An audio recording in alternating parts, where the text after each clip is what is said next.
Well, more than 10 years in any position is long enough to enjoy it and then not to be in a position where you feel as though you can't move on, in the sense that I think any institution like a university should always be looking to enliven the environment. And I think the Chancellor's position shouldn't be kind of which it has been traditionally with universities, kind of almost a post that people just kind of don't even know who the Chancellor is and doesn't really engage with the university. So I think it's a good time for me to step down. I think it's been a really enjoyable experience for me.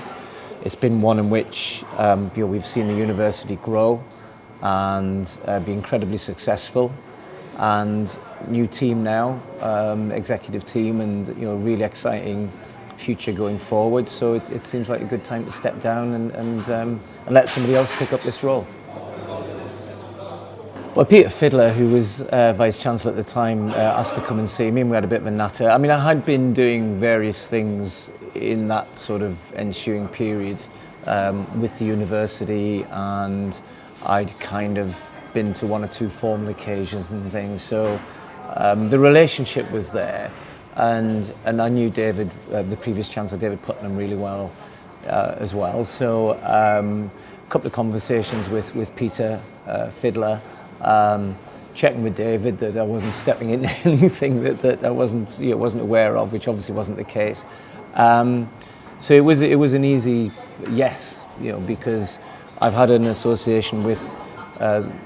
I came here as a student a long time ago, and I've maintained that relationship as the university went through its inception in '92 and then has grown and developed physically, and I've enjoyed that journey, or watching that journey. So it was great to be able to take on an official role, if you like.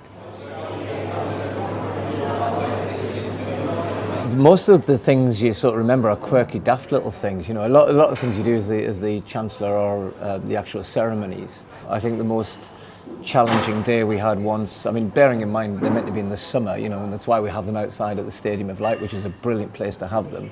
And I think Lauren Laverne was the honorary that we were giving that day, and I think it was a Friday, and the heavens just opened, and it was a gale force wind, and the whole structure felt as though it was going to collapse.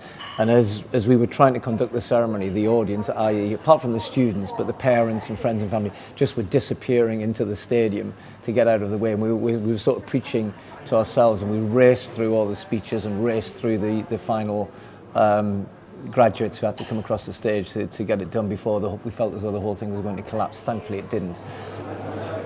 A couple of other highlights were going to conduct ceremonies in Trinidad and Tobago, which was great, except that we got stranded there because of the ash cloud that had come from the volcano in Iceland.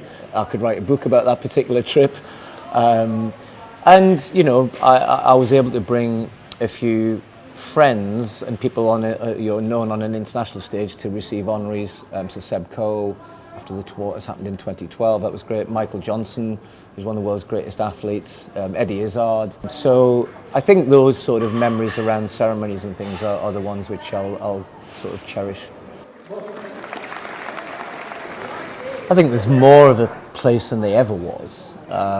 It's a tough world out there in which to make your mark, and the more that you can fill your tool bag, as the way we used to say it in athletics, as a sports person, as an athlete, you want to be able to prepare and train and be as good as you can be before you go into competition, if you like. So I think it's so important that we widen the opportunity for people and not narrow it. For a long time when I was younger, university wasn't for everybody, and certainly for a lot of people in the northeast of England, it might not have been seen as an option for a big chunk of the population.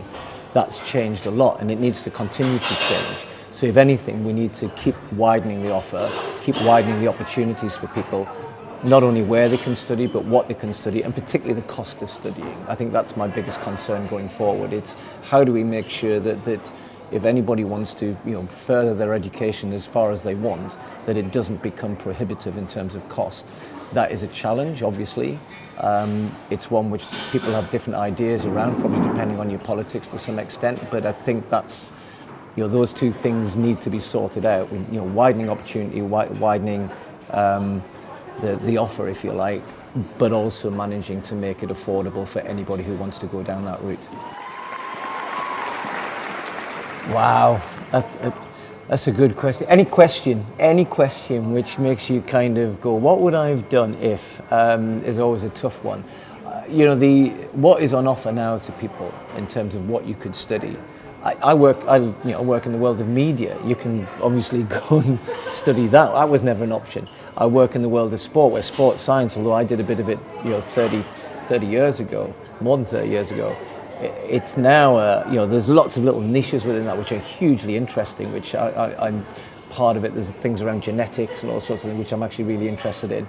I'm a big fan of what goes on up there as well. I used to do geography at school and think the world was what I was interested in, but I think I might have been a little bit more interested in beyond this world and looking at where we're going next. The whole idea of space travel and the opportunities that provides might have been something if I was starting now, maybe that's what I'd be looking at. I'd like to think that this isn't going to be the end of my association with the university. I'm still very, very heavily involved in things going on in the city, and the university and the football club and the local authority are the kind of three big pillars of this city.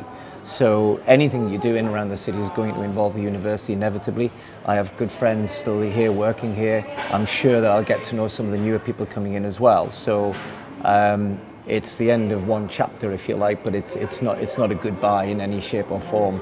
I'm pretty sure that I'm still going to be watching closely and enjoying what's going on in the university, but also looking forward to some opportunities going forward as well to work with the university.